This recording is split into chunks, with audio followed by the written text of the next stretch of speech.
Attention, please. 10, 9, 8, 7, 6, 5, 4, 3, 2, 1. Welcome. Ahoy, friends. It's me, Dave Landau. After a long night on stage, I like to kick back with a captain's hat and a fine cigar and watch the Dennis and Andy show. These guys are huge nerds, but they're the kind that you actually want to hang out with. Enjoy them. I do. Hey, come on. Let's go, Captain Lilineth. Try again. Hey, everybody, is there a window open? I feel a draft. Wanted a kiss, I'd call your mother. That was a good one. Hey, prehistoric forest.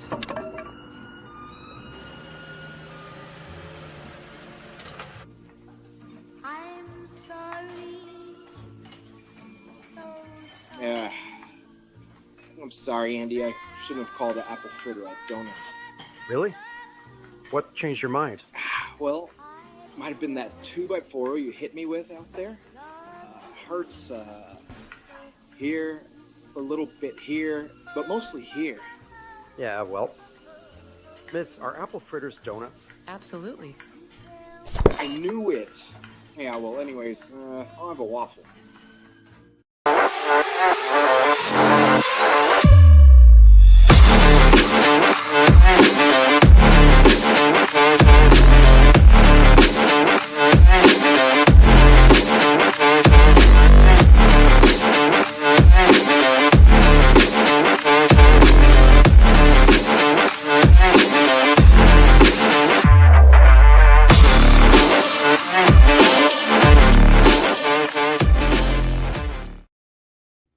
Well, hello, everybody. It is Wednesday afternoon, which means it is the Dennis and Andy Show. Hello, and thank you for joining us. It's a sunny Wednesday. It is 71 degrees here in Charlotte. It is also that great time of year. No, not the holiday season. Must I remind you? November 5th. Remember, November 5th is the most important day in the history of our country. Thank you very much. It is my birthday today. I am 56. 1, 2, 3, 4, 5, 6. And he is stole double nickels. That's right. So he can deal with that for a few weeks until we're both 5, 6. But you know, with age comes wisdom, and we all know out of Dennis and Andy, the dumb one is right there.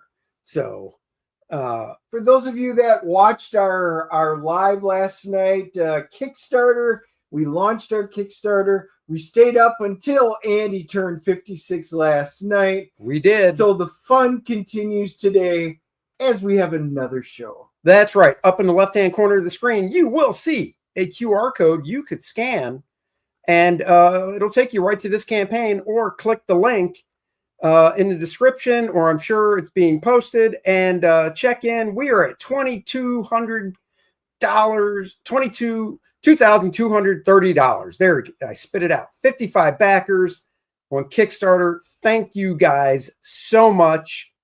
If you missed it last night and this is new to you, this campaign is the only place you can get the beautiful Billy Tucci, Dan Lawless cover. And if you already backed it on Indiegogo, check your spam or check your email, because we did email out to all you previous Indiegogo backers a secret link so you can get this gorgeous cover for the low shipping cost of $1 in the States and $2 worldwide. We'll just add it to your current Indiegogo order. So thank you guys so much. And let's get on, as they say, with the show. Guys, today, if you saw the thumbnail, we are going to be reviewing a TV show, a movie, and two trade paperbacks just for you guys. One's an original graphic novel, and the other one is a compilation. That's right. So let's say hi to some people. Randy Howell in the chat. Hello, Randy. He was popping links and putting things out already. He was. Hello. Hi, everyone. He certainly was. And yeah, it looks like what do we got? We got William Wellborn. Hello. And Marcus, what is up?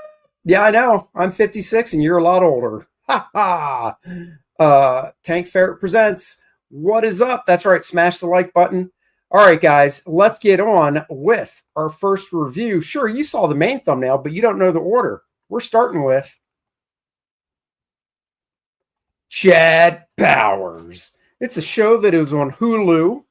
It is only, what was it, 6 episodes? No, 7. No, 6 episodes. 6 episodes. And Dennis, what is Chad Powers about?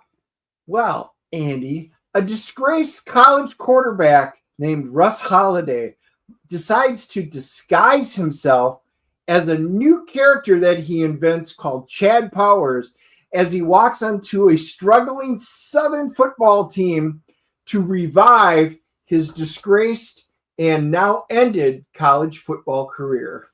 So we're not going to do spoilers as far as I know. Nah. Yeah, because it just wrapped up a week and a half ago, so no spoilers. Everybody's talking about it. Yeah. This is a show that everyone's like, "Oh yeah, have you seen it?" And I know Andy was trying to get me to watch for it weeks, for since literally it came out. That's week 1. And then when I heard from a number of reliable people it was really good, I decided to give it a watch. It stars Glenn Powell as the disgraced quarterback. I believe in the trailer they show what happens. If it's in a trailer, it's not a spoiler. He's, of course, in the big college championship game. He's the quarterback, star quarterback. He's going to the NFL, Heisman, all this crap. It's the last play of the game. They've got to score to win. Nobody's open. Glenn Powell as Russ Holiday runs for the end zone, and we're talking more than half field. He's running. He's right there. He is like, he hurdles over somebody. Yeah. He spins. He jukes. Everything. Right before he gets into the end zone, Mr. Cocky, his arms are back, and he drops the football, and it drops before he crosses the goal line. Leon lets it. He did. Football fans would understand that reference. That was in a snowy game. And then the opponent picked it up and ran it back for a touchdown, and they lost the championship game. His NFL career was ruined. And then it flash forwards 8 years later. And if you're wondering where does he get all the prosthetic stuff, they established, because he lives in LA, his dad is a famous makeup artist for the movies. And he steals some of his dad's stuff and goes to try out for a small college in Georgia. His dad is played by Toby Huss, who we just saw as the chief of police and weapons. Recognized him right away. He was great. They lost their mom, and so there's some estrangement because Russ Holiday is a cocky, I'm full of myself, kind of not a nice guy. No. And we will say that this is like his redemption story and doing it. But this is based off of something that Eli Manning had done, and he winds up making a guest appearance as an opposing coach in one of the episodes. Was that episodes. Eli or Peyton? That was Eli.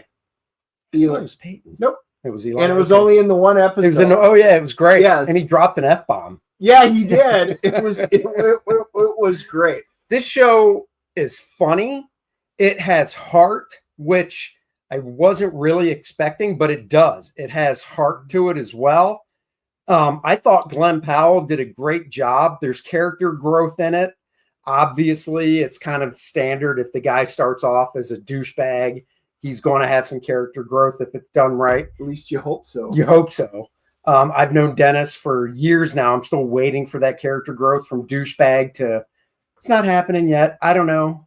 One day. I think it's going to get worse the more we hang out. Yeah. God. So yeah, it has heart. Who else is in this? I was going to say Steve Zahn, who I love, plays the coach, and Coach Hudson, and he is phenomenal. He is the coach that you want to love and kind of want to love to hate at the same time. As the story progresses, you find out more. He's got a really awesome, very tall daughter named Ricky, who, let's just say, things happen to her and she winds up coaching for him, but he doesn't treat her like a daughter. He treats her more like a daughter instead of a coach. So there's some friction that goes on there in the football team. There's not a lot of respect from the football team to her, but she's very smart about the game. She's a great character and winds up kind of becoming an interest with Russ Holiday. It's a great dynamic between Coach Hudson and the daughter, Coach Hudson, and, Chad Powers. It's a great dynamic between it. The other football players on the team, there's the backup quarterback. He's great. No spoilers with him, but he is fantastic. Kind of like Rudy. So this show is kind of like if you take a little bit of Rudy with a little bit of Waterboy and some of the replacements and put them together, as the coach would say from replacements, got to have heart. And this show does have heart all the way through. It's fun. It was so good. I heard about everybody binging it. So my wife and I started watching it, and we were like, well, let's just see how it goes. Yeah, we binge watched the entire thing. Yeah, they're only 35, 40 minutes. So if you've got a Saturday or Sunday and you just want to lounge around, turn it on from episode 1, you can clear through all 6 episodes. As far as I know, there's no season 2. And season 1 ends on kind of a surprise. Yeah, let's just say that. And he winds up getting Danny. We got to talk about Danny because he puts on all these prosthetics in order to become somebody else. Well, there's an issue because, if you get hit wrong or things happen, the prosthetics start coming off. It's just Hollywood stuff. So he winds up getting introduced to this character, Danny, who's the mascot of the team. Yeah. And they wind up forming this really weird bond of love-hate. And are they using each other? What happens? And he winds up being a really great character, and that the two play off. The casting is great in this. I mean, you really like all the characters, the other coaches that are in it. Trisha Yeager, played by Wynn Everett, she is like the booster, the mom who's in charge of everything. She's got her fingers into everything, manipulating it. She's absolutely fantastic. You loved her. There's just so much that goes on, and like I said, as soon as the episode ends, you're kind of like, I need to know what happens, and so you just sit down and watch the next one. I'm glad they're all out because I couldn't have waited with this show from week to week. And that's exactly what I did. So I think, are we ready to rate it? I think so. Okay, we are going to rate it. I believe it is my turn from last week at the movies. In fact, I know it is because you did. In fact, my memory sucks. He went first. It was Bugonia. He gave it an 8.5. I gave it an 8. That's right. You remember that. Or you went back and watched it right before we started. I would never rewatch one of our episodes. That's like listening to the radio shows I did.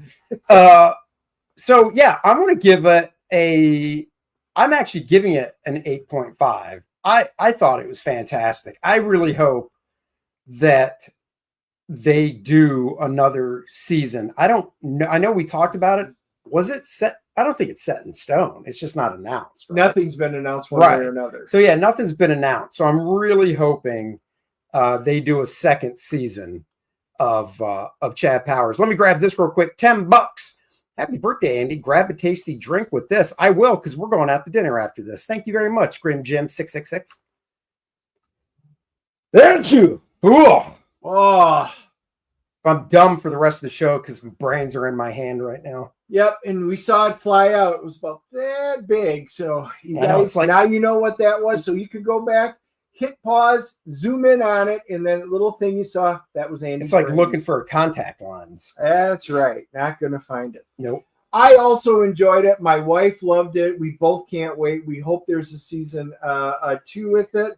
I am giving it an 8.0. and I really enjoyed it. There was one aspect that I wasn't very fond of, but I'm not going to talk about it because it would be a huge spoiler. And I know what it is, and Yep. I agree with them. But Yep. I'm still giving it Yep. 8.5. And with that being said, I really liked almost every aspect of it. There's a lot of football references or stuff, the blind side and stuff in there. So if you're a fan of football, you are absolutely going to love it and stuff like that. So 8.0. So you guys know where we stand. IMDb is giving it a 7.6. That is pretty high for IMDb. Yes, it is. On Rotten Tomatoes, the critics, 58%. Boo.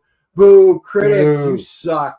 Snap it up, critics. That's yeah, that's uncool. Critics don't know how to have fun because listen to the audience. That's right. The audience, 82%. Holy crap. That is a big difference between the critics and the audience.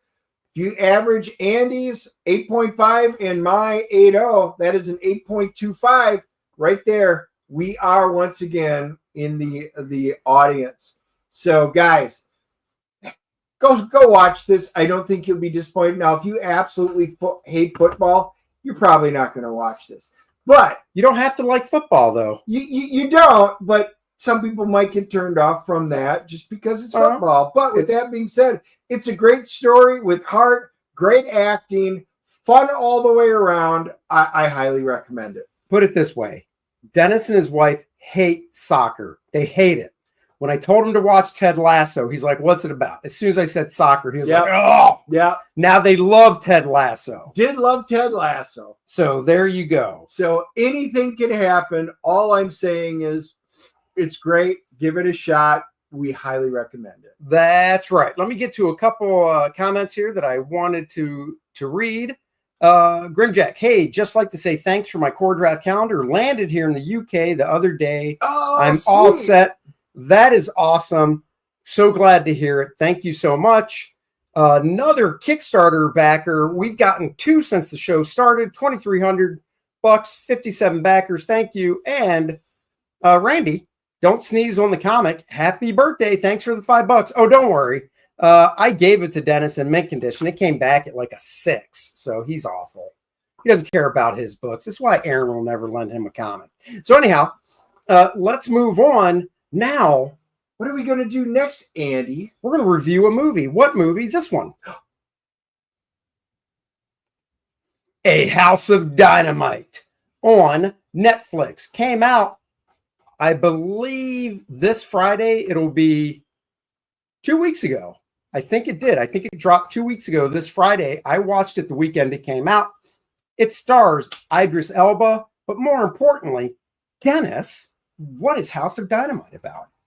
Well, Andy, this one is totally different because when suddenly a single unattributed missile, ICBM, Intercontinental Ballistic Missile, is launched at the United States from somewhere over there, a race begins to determine who is responsible and how does the United States respond to this unprovoked attack.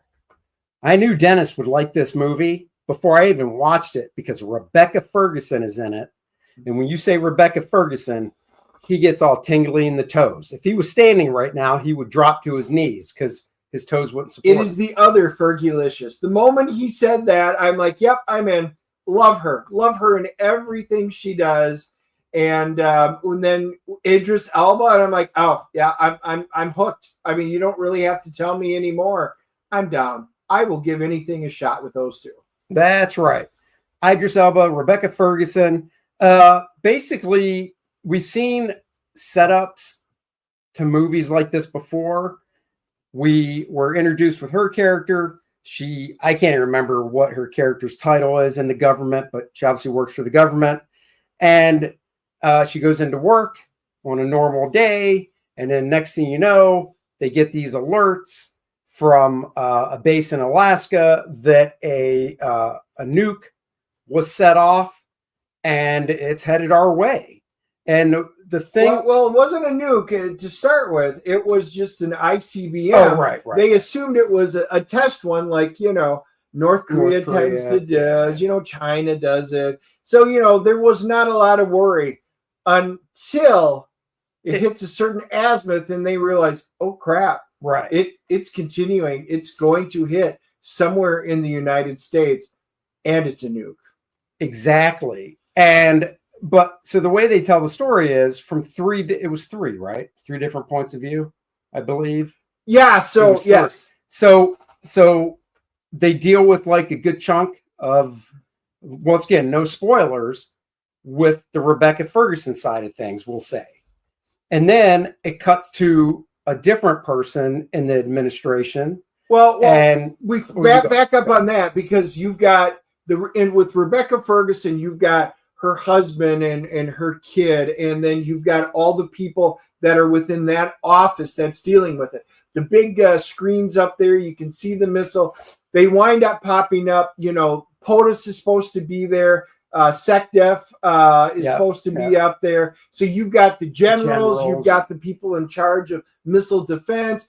Everybody's up on the screen. So you get to see in almost like real time, this is what's happening. Here's what we need to do. They wind up, bringing in, not everybody's available. Some people are out for the day. And when this comes on, bad things happen. So, Gabriel Basso winds up playing the Deputy National Security Advisor because his boss is unavailable. And you're dealing with all of this on the screen, that them trying to do it, which is cool. Andy's referencing is when this segment's done, it's about, let's just say a half hour or whatever it is. And all of a sudden it ends and it cuts to, was it SecDev, I believe? Yeah, SecDef is the Secretary of Defense, so then it cuts no to, longer exists. It is now Secretary of War. But in this movie, it was Secretary of Defense. That's right. And then it cuts to him, and then basically all the events start over for his day, and we see it all from his point of view now. And then after that, it goes to the president, Idris Elba, and like his point of view and stuff. It's a thriller, obviously, dramatic thriller. It is pretty tense, and no spoilers. I'm trying to think. Well, let's get to the acting. Rebecca Ferguson was great. She loses. She's British in real life, right? I think Aussie. So obviously she does a great American accent. That was great. She was fantastic. Do you have the IMDb page for the other actors besides Idris? Yeah, so Idris Elba is in it. Jared Harris plays. He's great. He is Secretary of Defense Reed Baker. He's got, I will just say, one of the most iconic scenes, one of the greatest scenes in the entire movie, and you're just going to go, what? This is a scene. So we see lots of movies, as you know, and a lot of the times we can see in movies, oh, well, this is probably going to happen. And it does. It's like, knew it, you foreshadowed it, whatever. And he's real good at it. I am great at picking up foreshadowing and knowing what's going to do. He didn't see it coming. Nope. Not at all. Neither did my wife. And I definitely didn't see it coming. So when this scene happened, right. It's a scene where when you see it, you're just like, what? So he was fantastic. Anthony Ramos, he plays one of the missile guys, because we have missile defense guys. So there's a whole segment on them up in Alaska where we have interceptor missiles that go up, and it should take care of it. Well, then you start finding out more. He gets sick. It is just great. Do you remember? So they send these interceptors up to try and get it. Now, this isn't a spoiler. It doesn't work out. Do you remember what the percentage was? Because somebody asked, what's the percentage of these actually working? And he was shocked with the percentage. It was 60%. 60%. Yes. I sincerely hope. Jeff goes, wait, you're telling me $50 billion gives us a coin flip? Right. And all I'm thinking is, God, I hope that that's not true. Because I'm sure we have missiles like that.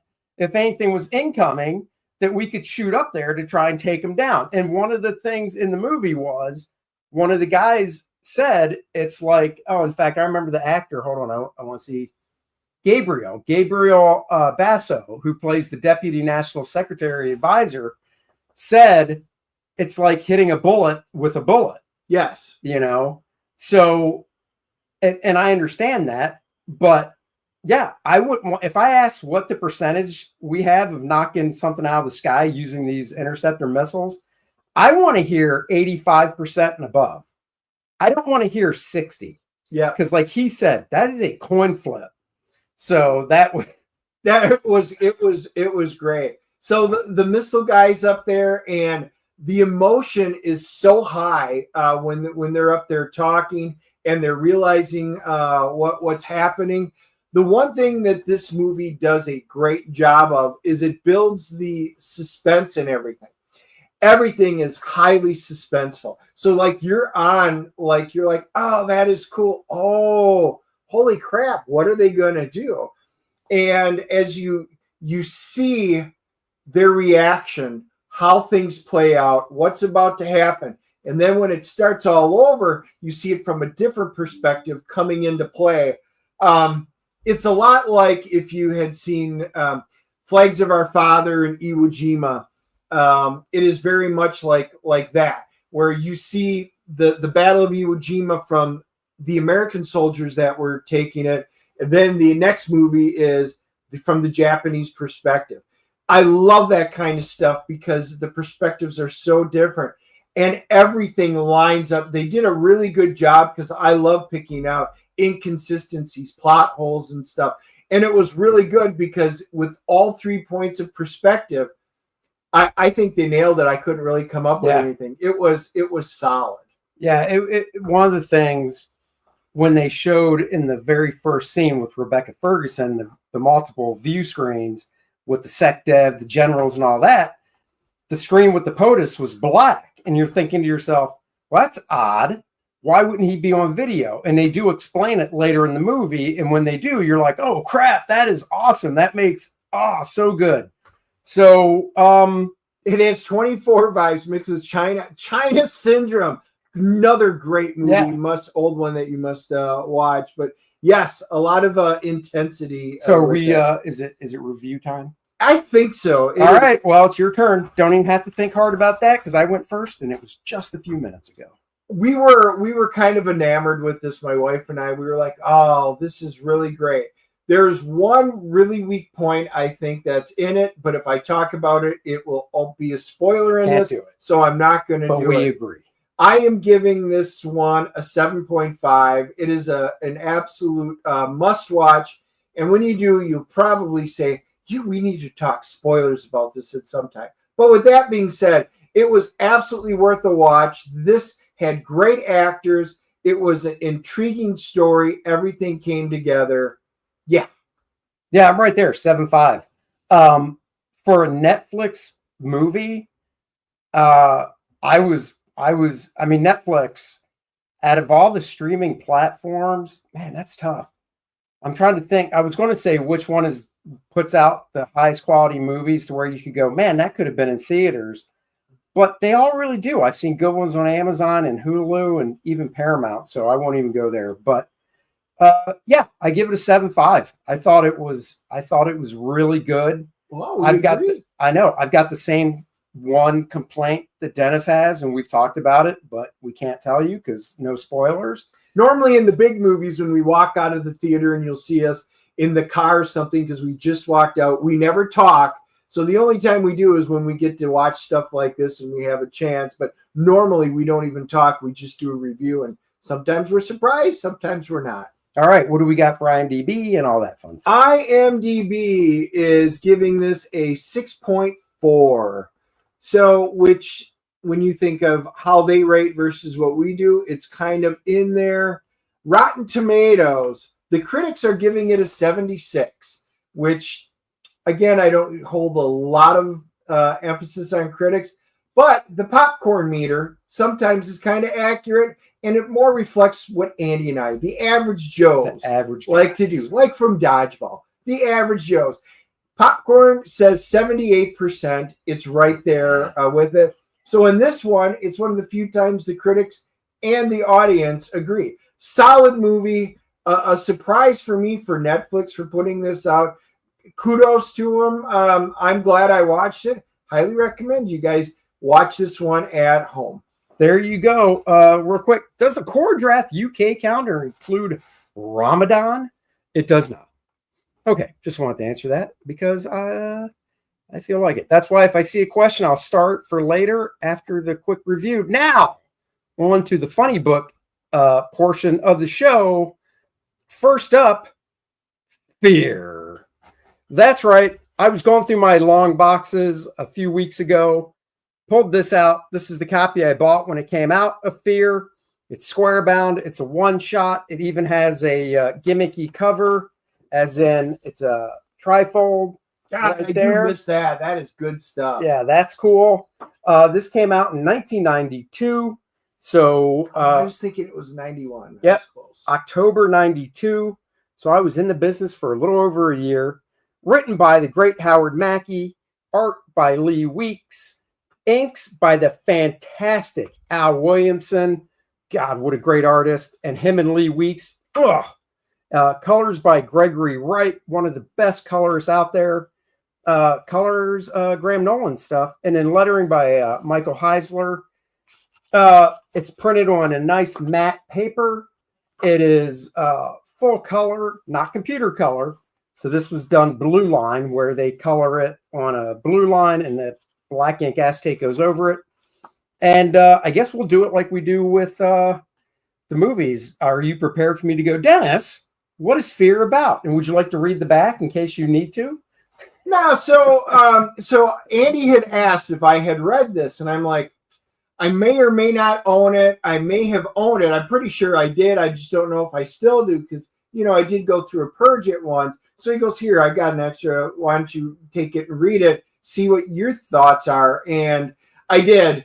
And I'm glad I did. And I know I had read it. But Ebenezer Lawton, he's the villain in this one. And you can see him right down there. He is the Scarecrow. But he has been enhanced since last we saw him. He's got a bone to pick with Captain America. So he's out there racking up victims in a very short time. But he believes he's helping them by releasing their fear. Kind of what you think Ghost Rider does in a way, but his hope is to lure out Captain America so that he can take his revenge on Captain America. And he's lining up victims along the way to lure them out. When I got done reading it, and I'll be honest, I probably haven't read this book. I've looked at it a number of times since I've owned it when it first came out because of Lee's artwork. I probably have not read it in a good 20 years. And I haven't read it since it came out. So I commented, I left the post on Facebook, and Howard, Mackey commented, and so did Gregory and stuff because I tagged him. I think this would make a fantastic standalone movie.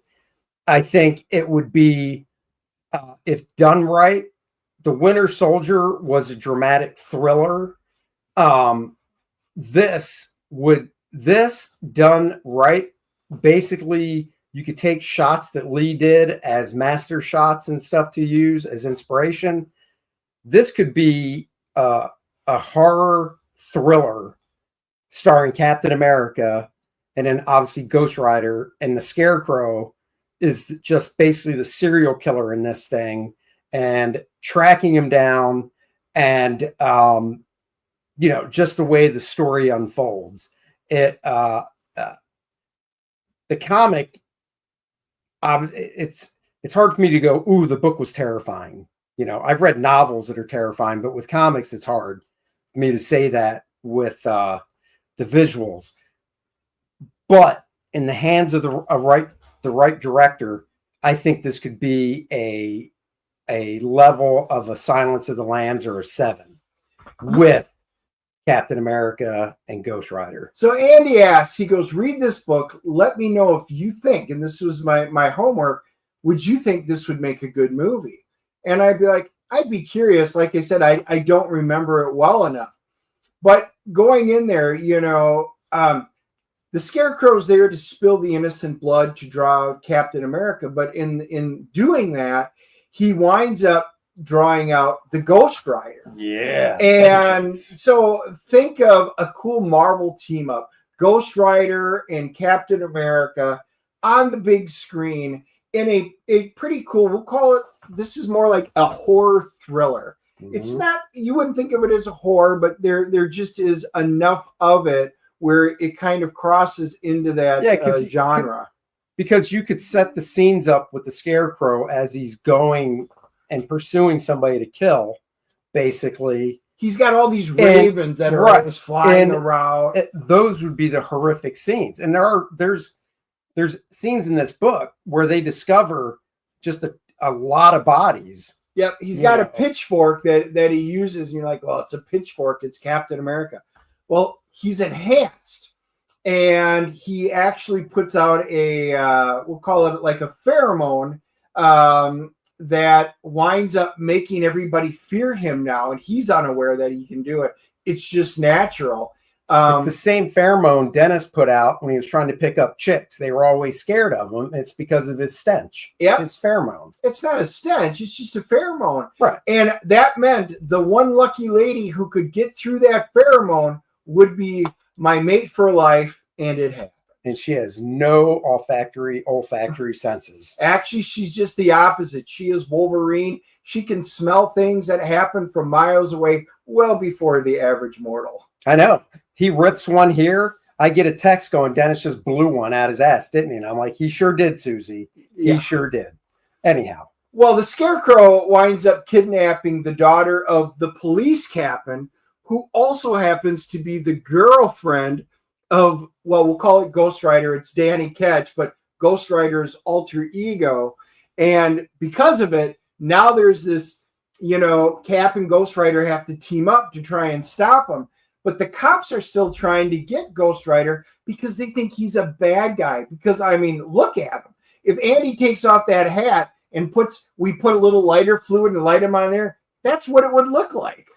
It would. That'd be fun. Do the Vaseline first so the flames don't actually burn. That takes the fun out of it. Oh, yeah, sure it does.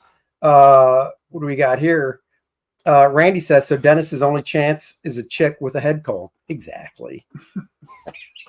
And it just so happened he's from Wisconsin, and him and Susie met in the dead of winter when she had a head cold. No Marvel character besides Punisher would ever make for a good film. It's just lame. No way, dude. Justin Sai, come on. You were so crazy.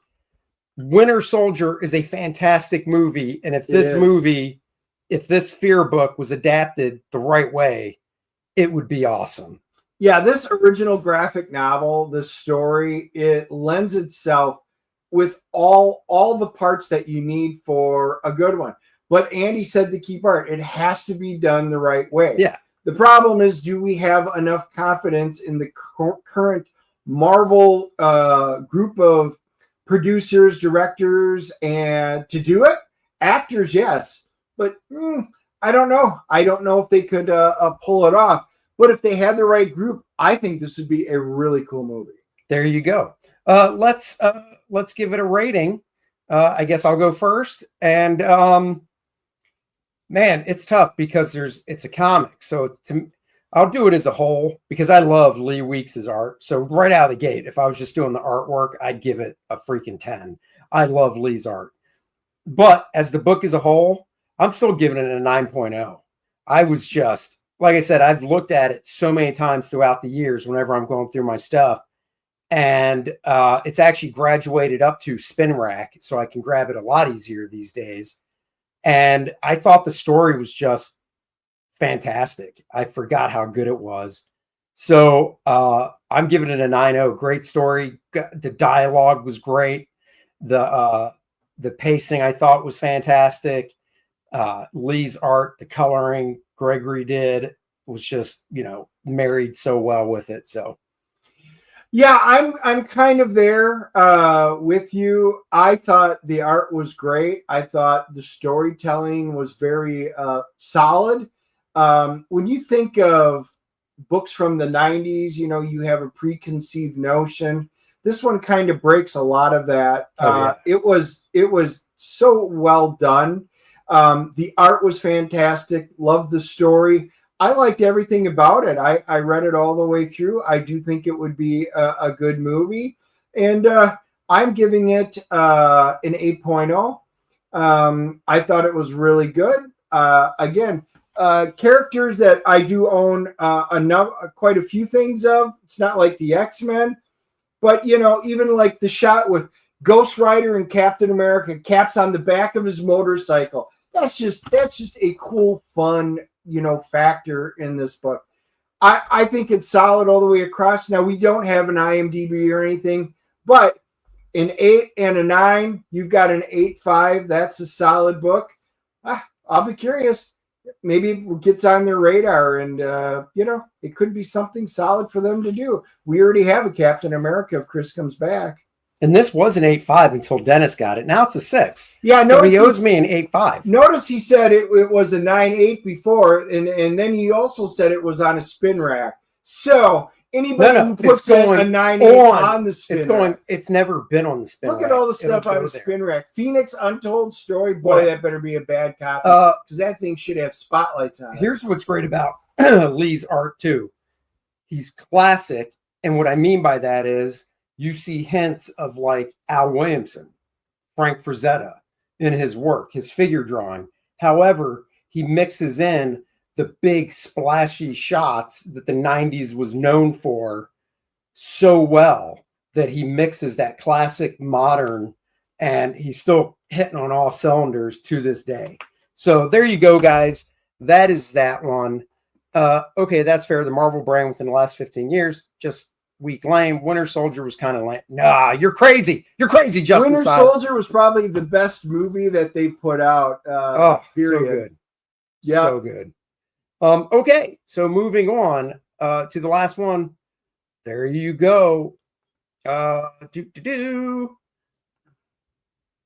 Full review of Superman Last Son trade paperback by the creative team of Jeff Johns, Richard Donner, and Adam Kubert doing pencils and inks. Richard Donner. And Dave Stewart, Edgar Delgado on colors. Robert Lay was their letterer.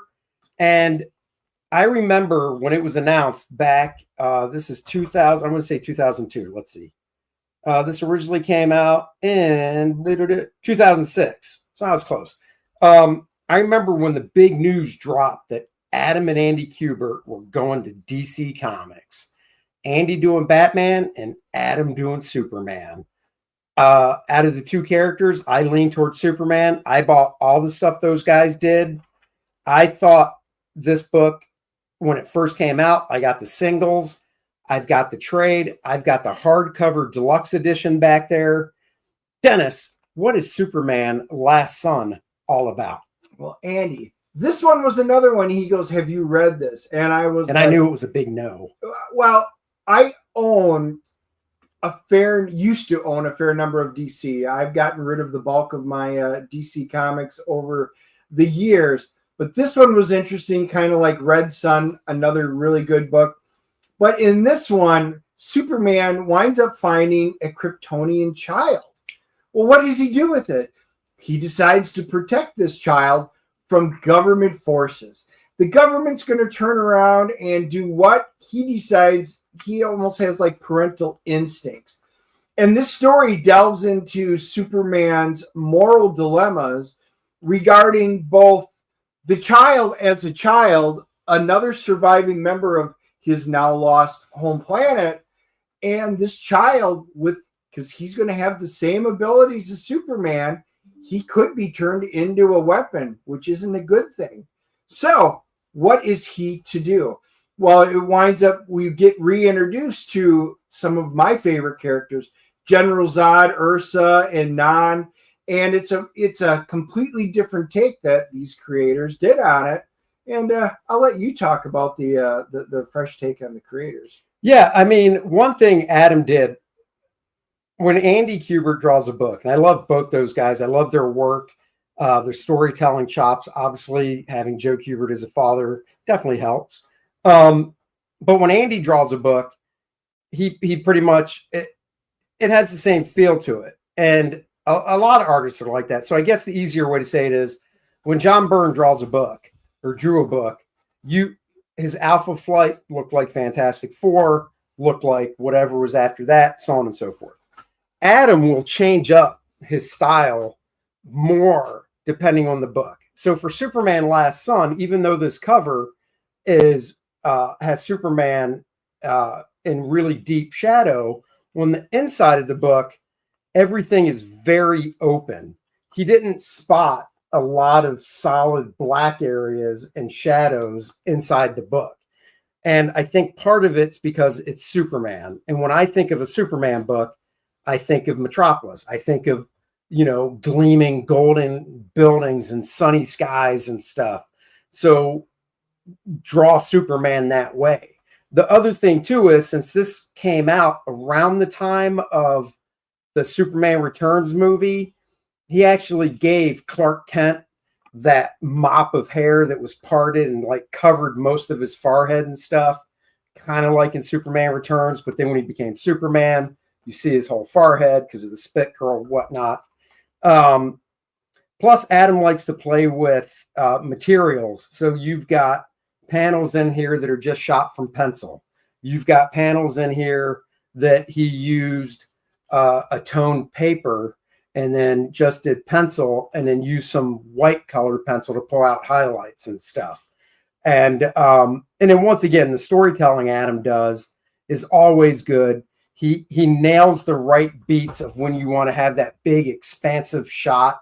There's some 2-page spreads in here of Metropolis where I'm just like, the buildings aren't your standard like grid window buildings. Each building has like their own distinct architecture. And I just thought art-wise, I was blown away. And then story-wise, like Dennis was saying, the story does have a heart to it because he wants to save this kid from basically this military that wants to try and use him. And then, and this book is 20-some years old, some spoilers, you find out where the kid actually came from, which was, if I remember right, the Phantom Zone with Zod and Ursula and Nan and other people. Like, not only do those three escape the Phantom Zone, almost all the prisoners escape the Phantom Zone. So you get cameos of other DC heroes in here towards the end fighting all these guys and stuff. I thought it was a great 6-issue series. And unfortunately, after this, Adam, besides a couple variant covers, Adam went right back to Marvel and we never got to see more DC stuff, which I think is a shame. Because he did do a Batman variant for one of Andy's Batmans, and his Batman was just cool. So, I really enjoyed it. I thought it was a really good story all the way across. You get introduced, who the villains are, and I thought it wasn't just. I thought the storytelling was great because I love reading the stories. The art is fantastic. The only complaint that I had, and it was on the art side, it was the design of Zod and Ursa, and I was not a big fan of the way he redesigned them. Some people love it, some people don't, but that's art. And I was like, because I told Andy, I was like, that's my biggest criticism. And if that's my biggest criticism, that's a solid book. Yeah, and I can kind of see your point behind that. I mean, I guess I wasn't expecting him to go, all right, let me draw him in the same outfits from the Superman movie, because Richard Donner was a part of this story. It is Superman Last Son. This is the trade paperback. You can get it. If you don't care about the deluxe edition, you can get the first edition trade pretty cheap, probably on Amazon or eBay or something. But they did do a hardcover. They did a hardcover, which I got a little bit bigger. And then I think they just did like a 20th anniversary edition, which also collects the next story by Jeff Johns, which is Eric Powell on art, known for The Goon, and one bigger hardcover. Yeah, so getting back to the designs, I can see why. I mean, they're wearing you know, I mean, like I said, I'll just show the spread real quick where they show up because it's not like it's a big spoiler or anything. And like I said, some people are going to love it. It was the one thing, it just kind of, it took me out. And it might be because, you know, how Zod was always like portrayed, how he was shown, you know, seeing him in the movies, things like that. Yeah. Dennis told me, actually, he goes, I can't see Ursula's titties. And I was like, Dennis, it's not all about that. But you can see what they're wearing. They're wearing baggier type clothes, almost like trench coats. The glasses, goggles. It just wasn't a fan of that. Yeah, I love how big, though, he drew Non. I mean, the dude's almost like the Hulk. So I thought that was really cool. This is obviously the first appearance of him in it. But like I said, I can see Dennis's point. Somebody in the chat, too, said something about Zipatone. Now, there's no Zipatone in it that I saw, but there's stuff like this, which Adam does so well. And once again, this is something his dad did. Joe Kubert did a lot with toned paper and pencil rendering and stuff. So this is just one. This is because I've got Shut Up, Rich. Because, hey, Rich, I better see a comment in there about today. This is one. I've got the singles. I got the trade, which this sits right on my bookshelf next to my desk. The Kubert brothers are great for storytelling inspiration. And I got the nice hardcover back there. So I would say the pull quote on the front is an entertaining read that's hard to put down. Grade A variety, from Variety, that is. So it's your turn to go first on the grading scale. Yeah, I enjoyed this one. I thought the story was just really good. I liked everything about it. You know, I gave it back to Andy, and I went, "This is cool. This is really good." I don't remember the story when I probably read it the first time as well. So it was a good refresher. I'm giving it an 8.0. It was solid. I'm glad I read it, and it would be something if I was bored, I would just pick up and reread. Yeah, I'm giving it an 8.5. One of the things Adam did, which I thought was super freaking cool, and I'm sure, I don't know. I don't want to say I'm sure because I never saw the script, but knowing Adam and watching his career, I wouldn't be surprised if he made these decisions. So like the book opens up with a shot of the fortress and then some quick cuts, close-ups, and then boom, you go to a big 2-page spread with Superman talking to his dad. And that's really cool. In the second issue, the first page has kind of the same layout with the 4 panels. Boom. Big 2-page spread with Superman and the boy. The third issue has something like that. So he kind of carries that theme all the way through. There's actually some heart-touching moments with Mon-El, who was stuck in the Phantom Zone. And when you find out why, you're kind of like, oh, man. Yeah, that was good. Yeah. So, and then Andy Kubert contributed one of the variant covers. This is why I like trades, because I actually don't own that actual issue. Now I want to get it, though. So there you go. Another good read. I did go to the Kubert school, so I did have Joe as a teacher. Luckily, for 2 years, I had him. It was shortly after I graduated. He dropped down to teaching just 1 year at the school, but I had him for 2. And Joe was he was such a great guy. Every time I'd see him at a show afterwards, he'd always remember who I was, shake hands. I mean, just fantastic. So, which is great since Andy doesn't remember half the people anyway with his bad memory. Whatever, Don. Let's see. It really felt like I was watching an offshoot of the Horrible. So it did. It really did. That was the thing, dude. You're so right. It really does have a movie quality feel to it, and It is so much better than Superman Returns. So it is way better. Blow that movie and read this. We're going to try and do more book reviews like this as well, because they're just fun. What do we got here? Awesome. Was it expensive? Oh, this book? Well, I mean, if you get it brand new, this is $12.99, but this came out like 10, 15 years ago. I think you meant the Kubert School. Oh, the Kubert School.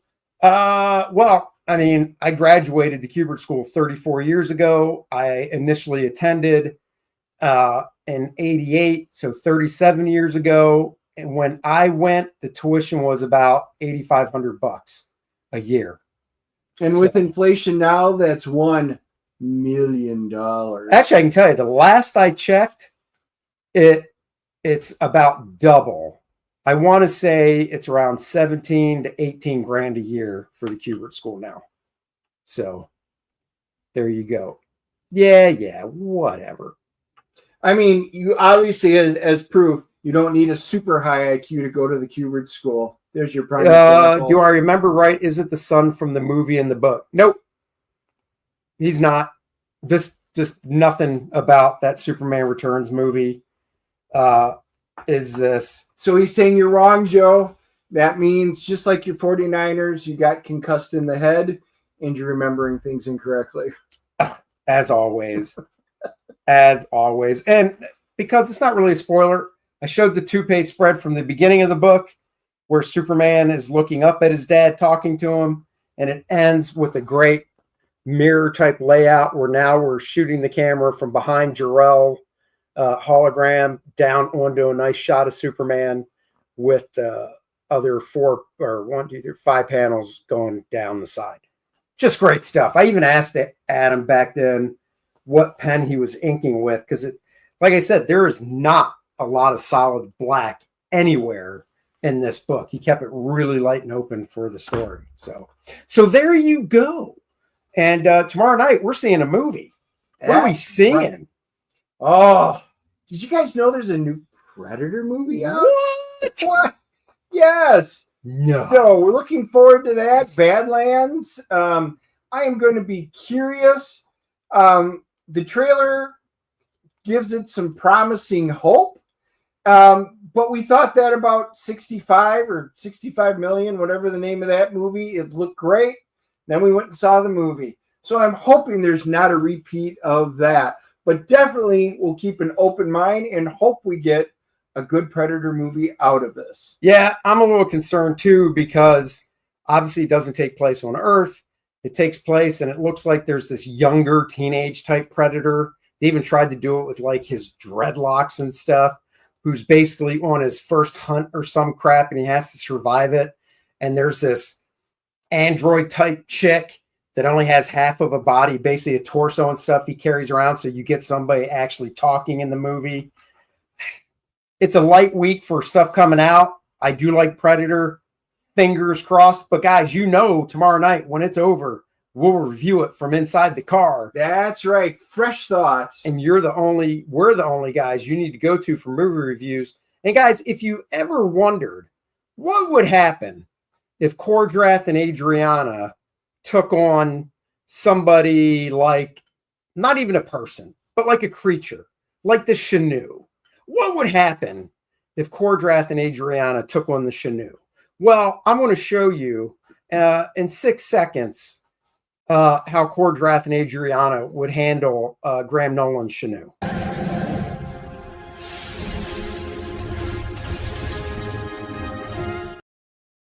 Kordrath didn't even break a sweat. That's because Adriana did all the work. Adriana didn't even break a sweat. She was like, I got that. If there was dialogue here, I'm playing it again. This is the dialogue.